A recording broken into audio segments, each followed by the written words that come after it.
Bonjour à tous, dans la Minute Smile, aujourd'hui nous allons parler de l'intelligence collective, comment développer, s'appuyer et mettre les compétences individuelles au service du collectif. Premièrement, c'est vraiment de mettre les meilleures conditions possibles à la mise en place de l'intelligence collective. Comment vous allez le faire? Eh bien, ça va être d'instaurer une confiance réciproque, de favoriser des échanges, des dialogues, d'encourager la créativité auprès de vos équipes, l'innovation, de récolter les idées de vos équipes. Deuxièmement, ça va être encourager l'entraide.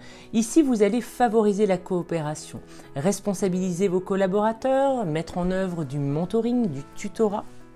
Ensuite, il y a tout ce qui est notion de stimulation de l'intelligence émotionnelle, où là, il va y avoir la notion de respect d'autrui, la notion d'adapter son comportement en fonction des situations et des personnes. Et ici, vous pourrez, en tant que manager, ritualiser une météo managériale où on va parler des émotions. Quatrième truc et astuce, ça va être révéler les talents de vos équipes. Être capable de déceler la capacité de chacun, de reconnaître le talent, les pépites de vos collaborateurs et faire s'épanouir vos collaborateurs au sein du collectif. Cinquième bonne pratique, faciliter la réflexion collective.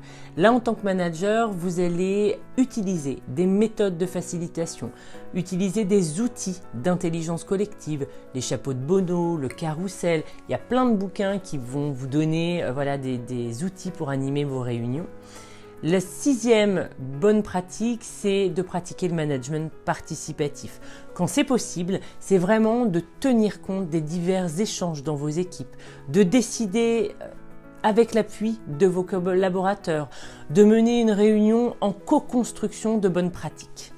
Septième bonne pratique, c'est vraiment la notion de gérer les tensions, d'être capable de détecter les tensions et de veiller à l'équilibre des échanges entre vos collaborateurs. Et enfin, huitième et dernière bonne pratique sur le développer l'intelligence collective au sein de son équipe, c'est de développer et exploiter vos propres soft skills.